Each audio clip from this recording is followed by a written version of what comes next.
Abrió el séptimo sello, se hizo silencio en el cielo como por media hora. Escuche lo que dice. Abrió el séptimo sello y se hizo silencio en el cielo como por media hora. ¿Quién abrió el séptimo sello? ¿Quién abrió el séptimo sello?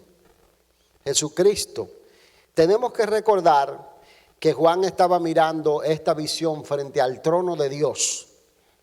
Y nosotros lo vimos que en un momento dado, en el capítulo 5 de Apocalipsis, cuando él vio al Padre o al que estaba sentado en el trono con el libro sellado, que estaba sellado, dice, por dentro y por fuera, que nadie podía abrir el libro ni mirar su sello, ni siquiera había ninguno digno, apareció la figura de Jesucristo. Y entonces empezó Juan a describir la visión que nosotros hemos visto desde el capítulo 6, capítulo 7 y ahora nos detenemos en el capítulo 8. Juan está en el cielo, Juan está mirando una multitud de ángeles alrededor del trono. Y en una parte Juan describe que esa multitud de ángeles es de millones de millones. Algo que usted va a notar en el libro de Apocalipsis es el énfasis del ministerio de los ángeles en la labor redentora de Dios para con este mundo. Dios involucró los ángeles en el servicio de la administración a los que habían de ser salvos o a los que seremos salvos y a los que somos salvos, porque los ángeles no solo ministrarán en el futuro, sino que están también en favor de los que hemos de heredar la vida eterna ahora en el presente.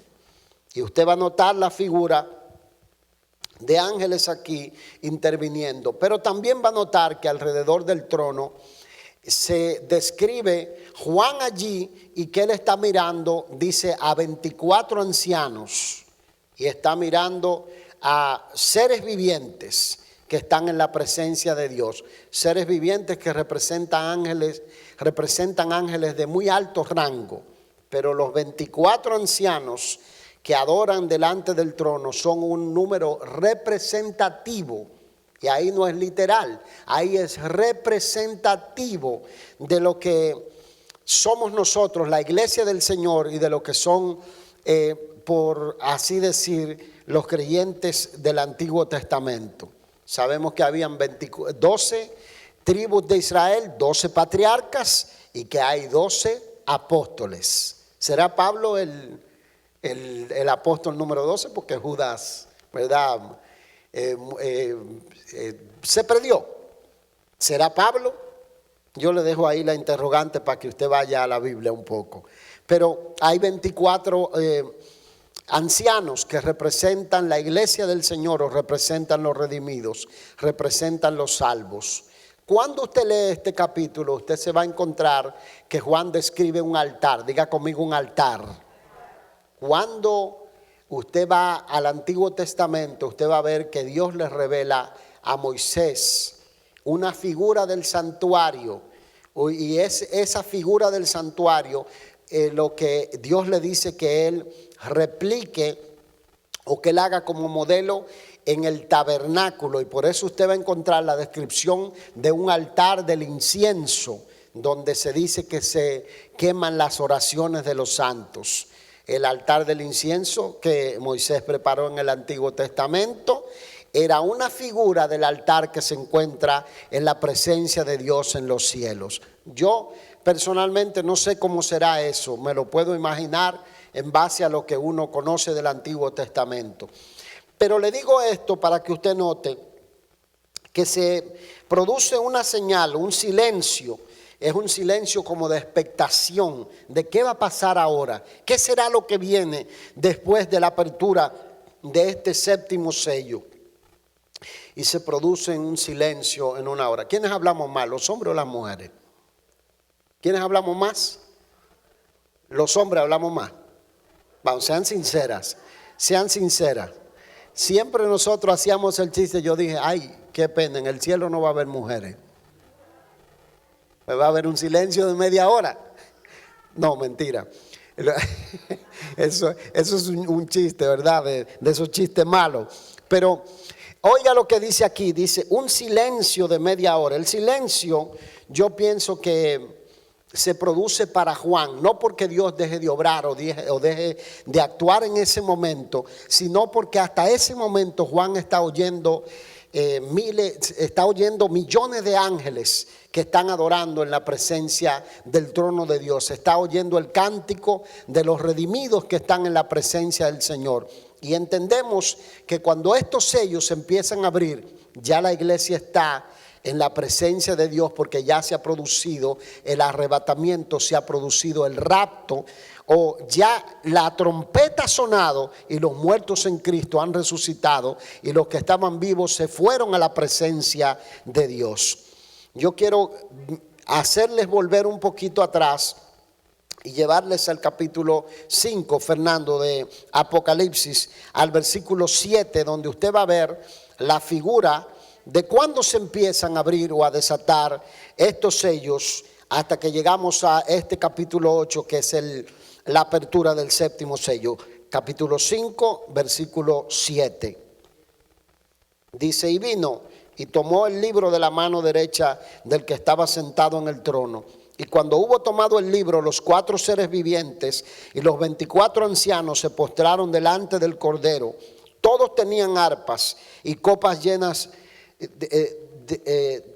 copas de oro llenas de incienso, que son las oraciones de ¿quién? Y cantaban un cántico nuevo diciendo: digno eres de tomar el libro y de abrir sus sellos, porque tú fuiste inmolado o sacrificado, y con tu sangre nos has redimido para Dios de todo linaje y lengua y pueblo y nación. Observe lo que están cantando aquí. Dice que están cantando: con tu sangre nos has redimido de todo pueblo, lengua y nación. Esto Juan lo está viendo antes de que se abran los sellos. Y aquí es donde está, vamos a decir, el debate de mucha gente. Algunos dicen: la iglesia va a estar aquí para cuando empiece la tribulación. Pero en el libro de Apocalipsis, si lo interpretamos cronológicamente, o diga conmigo, en orden, nosotros vamos a ver que ya la iglesia está en el cielo antes de que se empiece a abrir los sellos que empiezan en lo que es la gran tribulación. Versículo 10, y dice: y nos has hecho para nuestro Dios reyes y sacerdotes, y reinaremos sobre la tierra. ¿Quiénes han de reinar sobre la tierra? La iglesia del Señor, los redimidos con la sangre de Cristo, los santos del Antiguo Testamento y los salvos del Nuevo Testamento hemos de reinar con Cristo. Versículo 11, y miré y oí la voz de muchos ángeles alrededor del trono y de los seres vivientes y de los ancianos. ¿De quiénes? De los seres vivientes y de los ancianos. Y su número era millones de millones, que decían a gran voz: el Cordero que fue inmolado es digno de tomar el poder, las riquezas, la sabiduría, la fortaleza, la honra, la gloria y la alabanza. Y a todo lo creado que esté en el cielo y sobre toda la tierra y debajo de la tierra y en el mar, y a todas las cosas que en ellos hay, oí decir al que está sentado en el trono y al Cordero sea la alabanza, la honra, la gloria y el poder por los siglos de los siglos. Los 4 seres vivientes decían: amén. Y los 24 ancianos se postraron sobre sus rostros y adoraron al que vive por los siglos de los siglos. Después que se describe este pasaje, se da inicio a la apertura de los sellos, que nosotros vimos en un orden. El jinete la apertura del, ¿verdad?, el primer jinete, el segundo, tercero, cuarto, quinto sello, donde se desata, ¿verdad?, una especie de comienzo, o lo que nosotros conocemos como principios de dolores. Diga conmigo: principios de dolores. Porque todavía la cosa no se había puesto fea. La cosa se pone fea a la mitad de los 7 años, a la mitad de los 7 años de la gran tribulación.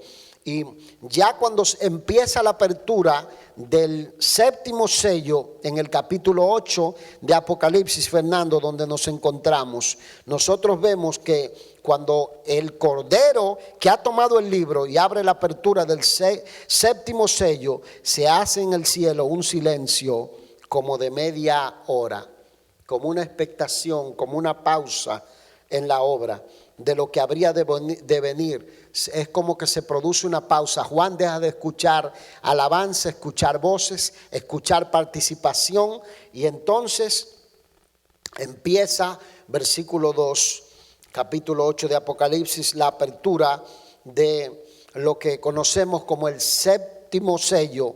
Y dice: y vi a los 7 ángeles que estaban en pie ante Dios, y se les dieron 7 trompetas.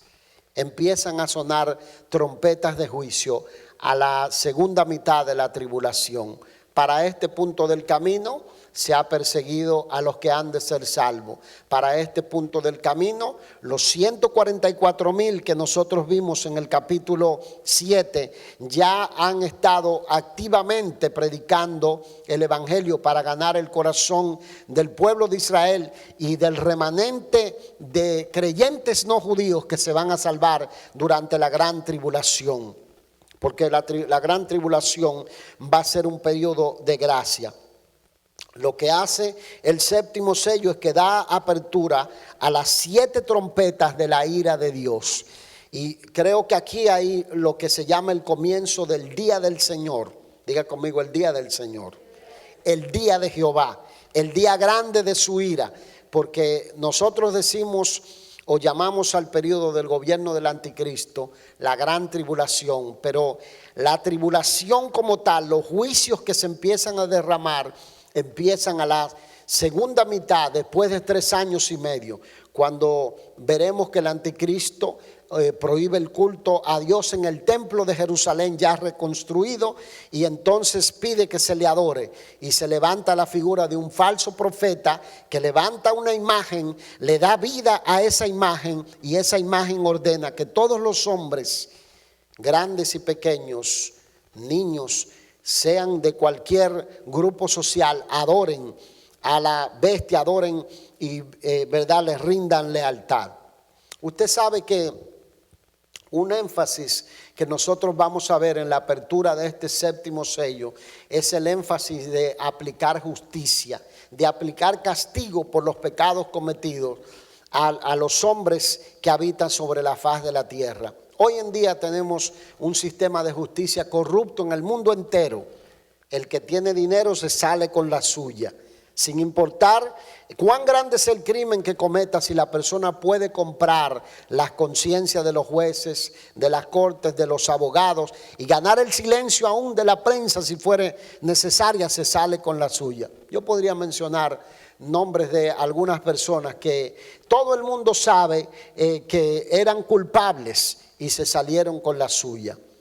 Siempre recuerdo mi hermano Raúl, que está en la presencia del Señor, nunca más volvió a su tierra, porque él salió de su tierra en un momento en el que él era una especie de refugiado político, no diferente, ¿verdad?, a otra gente como nosotros. No tenemos deudas políticas en nuestros países, pero él salió en 1980, llega aquí a Estados Unidos. Y cuando él sale, él me dice, quienes dirigían el país en ese momento, que todavía lo siguen dirigiendo hoy en día, y fueron y hicieron una especie de protesta enfrente de la casa de su mamá, y su mamá le dio un infarto y murió. Nunca más volvió a ver su madre, nunca más retornó a su tierra. Y murió siempre con la idea de, bueno, algún día las cosas cambiarán. No cambiaron, pero el creyente sabe que en este mundo está de paso. ¿Cuántos dicen amén? El creyente sabe que nuestra ciudadanía está en los cielos, de donde esperamos al Salvador. El creyente sabe que en esta tierra somos peregrinos y extranjeros, que nos estamos preparando para una patria celestial. Y yo creo que con esa esperanza en el corazón, tanto mi hermano Raúl como muchos otros creyentes Murieron, morirán y seguirán muriendo para solamente recibir justicia cuando Dios decida castigar el pecado de los hombres. De manera que aquí vemos que se desatan 7 trompetas. Vaya al versículo 3 conmigo. Dice: otro ángel vino entonces y se paró ante el altar con un incensario de oro, y se le dio mucho incienso para añadirlo a las oraciones de todos los santos sobre el altar de oro que está delante del trono. Oiga lo que el énfasis aquí es como el altar del incienso, lo mismo que el tabernáculo, o lo mismo que, ¿cuántos fueron a tierra a Holy Land Experience en Orlando? ¿Cuántos han ido a Holy Land Experience? ¿Cerraron Holy Land Experience o sigue abierto? Sigue abierto. Ok, usted tiene que ir a Holy Land Experience y usted va a ver una réplica del tabernáculo, de lo que hacían en el Antiguo Testamento. Y aquí se describe que hay un altar de oro delante del trono. Versículo 4: y de la mano del ángel subió a la presencia de Dios el humo del incienso con las oraciones de los santos. Y el ángel tomó el incensario y lo llenó del fuego del altar y lo arrojó a la tierra, y hubo truenos, voces y relámpagos y un terremoto. Esto va a dar inicio a una sacudida al mundo en su momento dado. Note aquí el énfasis donde se toma del incienso del altar, y aquí hay una simbología. Dice que el incienso representa las oraciones de los santos. Los santos de todas las edades han elevado plegarias, han elevado súplicas a pedir por justicia en el mundo, a pedir por pueblos para que se vuelvan al Señor, a pueblos para que tengan libertad. Miren, hay una corriente que dice que esto de que va a haber un milenio o un gobierno de Cristo sobre la tierra no tiene sentido. Y oiga lo que dice: no, esto no tiene sentido porque después que el Señor venga, ¿para qué va a gobernar? La única manera de entender el concepto de que Jesucristo va a justiciar a los pueblos del mundo es si hay un gobierno sobre la tierra, que es el gobierno de Jesucristo. Porque si estamos en el cielo ya no va a pasar nada, pero va a haber un gobierno terrenal. La Biblia dice: después que pasen los 7 años de la tribulación, el Señor viene, Apocalipsis 19 lo describe, con su iglesia, con sus santos, y dice la Escritura que va a establecer un reino de 1000 años sobre la tierra.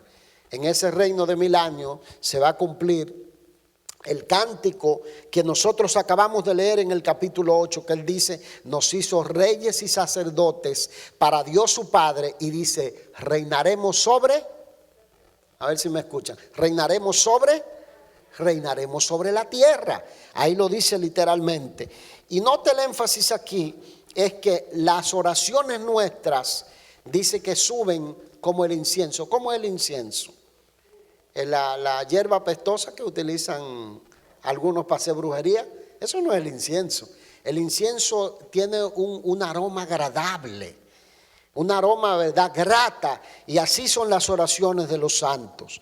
No hay oraciones que Dios desprecie. No hay oraciones que estén olvidadas en la presencia del Señor. Cuando usted va a la presencia de Dios y usted ora alineado a lo que es el propósito, la voluntad de Dios para su vida, óigame, dice la Biblia que esas oraciones suben y que están guardadas como un memorial en la presencia del Señor. Vamos a trasladarnos a la tecnología del cielo para entretener un poco a los muchachos. Imagínense uno de esos dibujitos chinos, ¿verdad? Y tienen la capacidad de hacer hologramas. Y en los hologramas ellos hacen así, crean una cápsula. Y de la cápsula pueden comunicarse con el que está del otro lado de Japón o del otro lado del continente. Imagínense lo que es la tecnología del cielo. Nuestras oraciones son depositadas como en una especie de cápsula, no son olvidadas delante del Señor. Oh, esta es la oración de David, esta es la oración de Héctor, esta es la oración de Emily, esta es la oración de María Camila. Estas oraciones están aquí guardadas. Y la Biblia dice que cuando Dios vaya a derramar los juicios sobre el mundo se va a acordar de cada una de nuestras oraciones. Se va a acordar de quienes oramos, que se quedaron en la tribulación y que no se fueron. Quizás el Señor va a decir, faltan algunos por ser salvos. Y el Señor va a responder. Miren lo que dice la Escritura, que cuando Dios iba a destruir a Sodoma y a Gomorra, se acordó del clamor que Abraham había hecho por Sodoma y Gomorra.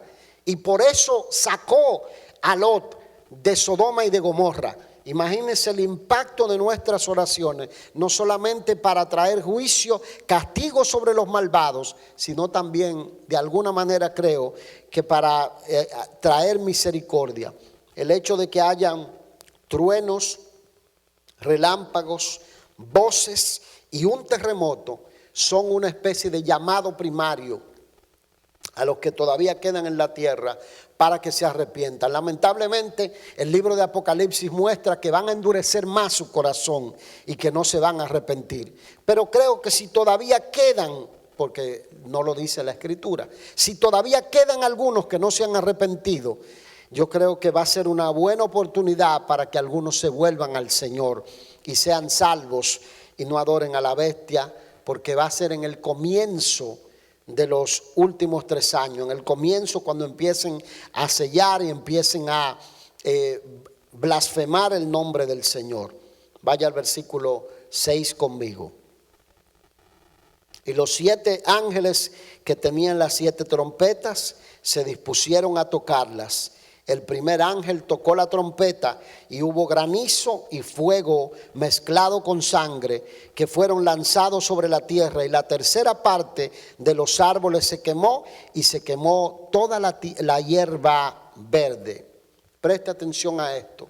El 33% de la vegetación del mundo va a ser quemada por el fuego, el granizo. ¿Por qué un porcentaje? Dios sigue llamando la atención al mundo, porque Dios es justo. Dios le da la oportunidad a todo el mundo. Nadie tendrá excusa delante del trono de Dios a decir, no, porque tú no me advertiste, tú no me diste la oportunidad de arrepentirme. Nadie tendrá excusa delante del trono de Dios en aquel día cuando se concluyan los juicios de la tribulación. Y yo creo que ocurre quizás parcialmente o en el 33% para empezar a limitar la abundancia que había en los primeros 3 años, porque se habla de que va a haber una abundancia mundial seguida por una especie de crisis o de escasez y de hambre mundial. O sea que, y note aquí el elemento de que lo mismo que pasa, ¿cuántos han leído al Éxodo cuando el Señor envió los juicios sobre la tierra de Egipto? ¿Cuántos han leído? ¿O lo han visto en película? Para los que no, ¿verdad?, no tienen la costumbre de leer sus Biblias. Lo amo, ¿verdad que sí? Aleluya, gócese. ¿Cuántos han leído el pasaje de Moisés sacando al pueblo de Israel de la tierra de Egipto? Note que lo primero que empiezan a ocurrir son juicios que empiezan a llamar la atención del pueblo de Egipto, como para que se dejen de endurecer. Y en efecto tiene resultado. ¿Por qué razón? Porque al final de los juicios, muchos egipcios y extranjeros que vivían en Egipto salen escapándose y ponen la sangre del cordero en las puertas de sus casas, y el ángel de la muerte no les toca. Entonces usted nota aquí como el 33% de la vegetación es destruida por el fuego y por el granizo, dice, mezclado con sangre, como si fuera una réplica de los juicios en Egipto. Vaya al versículo 8 conmigo. Dice, y el segundo ángel tocó la trompeta, y como una gran montaña ardiendo en fuego fue precipitada en el mar. Y la tercera parte del mar se convirtió en sangre, y murió la tercera parte de los seres vivientes que estaban en el mar, y la tercera parte de las naves fue destruida. Mire lo que dice aquí, dice, como una montaña, lo cual indica que no era una montaña. Algo como una montaña fue precipitada o arrojada en el mar, y dice que se convierte en sangre. Muy parecido a lo que pasó, ¿verdad?, con las aguas en Egipto, que todas las aguas se convirtieron en sangre. Y aquí dice como una montaña, lo que sigue la secuencia para deteriorar, yo creo, de alguna manera la capacidad militar del anticristo. En este momento en el que se está dando apertura de este séptimo sello, Israel o el remanente de judíos está escondido en algún lugar tratando de defenderse, porque muchas naciones del mundo están juntas tratando de destruir a los que se opusieron a adorar a la bestia. Y usted lo va a ver en otras partes de aquí del libro de Apocalipsis. Yo lo voy a llevar a esa secuencia. Vaya al versículo 10 conmigo. Dice: y el tercer ángel tocó la trompeta, y cayó del cielo una gran estrella ardiendo como una antorcha, y cayó sobre la tercera parte de los ríos y sobre las fuentes de las aguas. Y el nombre de la estrella es Ajenjo. Y la tercera parte de las aguas se convirtió en ajenjo. Y muchos hombres murieron a causa de esas aguas, porque se hicieron amargas.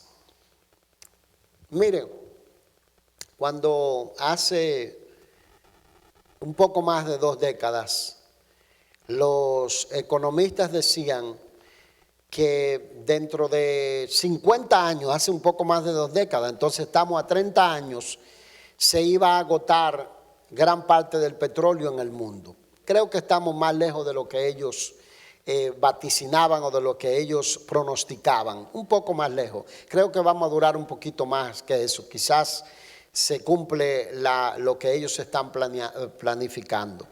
Pero cuando nosotros vamos a ciertas partes de Apocalipsis, nos vamos a dar cuenta que la mayor guerra que va a haber en el mundo va a ser una guerra por escasez de agua potable. No va a haber agua potable en el mundo. De hecho, hay un territorio en donde ISIS había tomado control entre Siria y lo que es Turquía.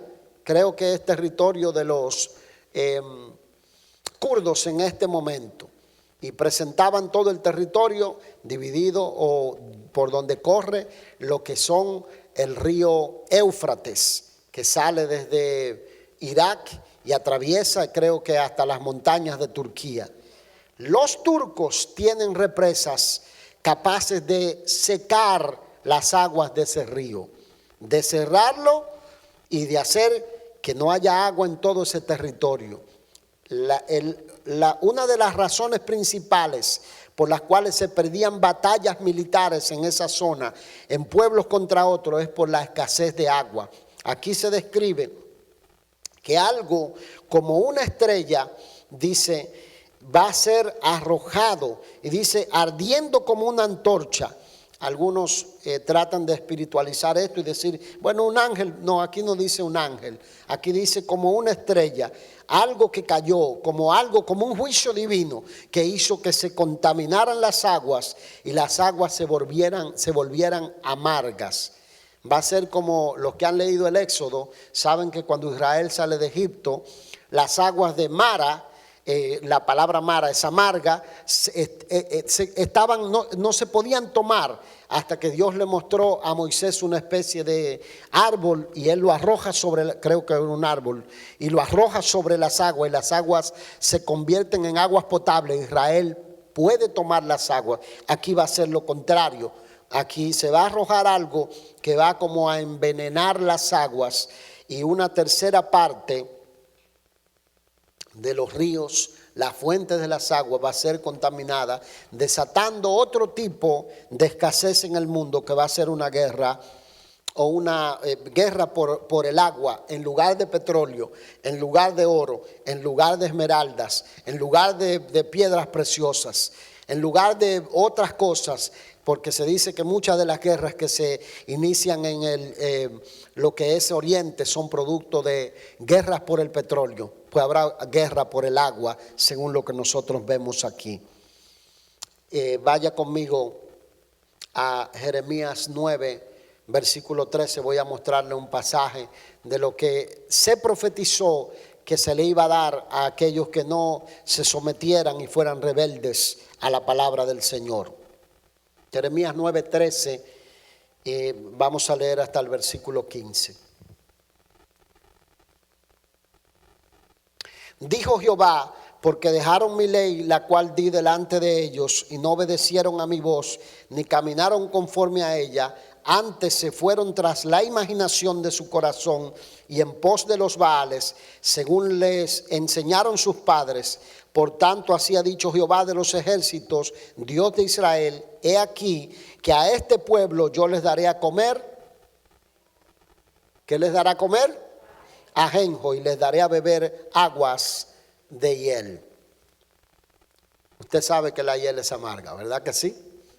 Y el ajenjo representa algo que es amargo y que produce, hace que el agua sea desagradable para tomarla, aunque no es venenosa. Pero en Apocalipsis se describe que una gran parte de las fuentes de las aguas y de los ríos, cuando se abra la apertura del séptimo sello, las trompetas que sonarán indicarán que las aguas serán contaminadas. Vamos al último versículo en Apocalipsis 8, versículo 12.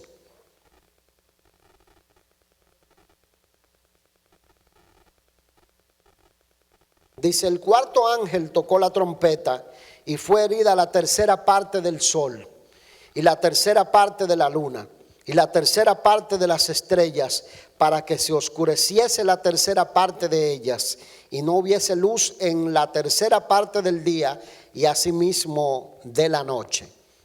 Mire las implicaciones de lo que representa el hecho de que las constelaciones sean de alguna manera alteradas en su curso y no haya, la luz de la luna no se refleje. Se produce un desorden en las mareas, en los ríos y en los mares. Esto es lo que se entiende.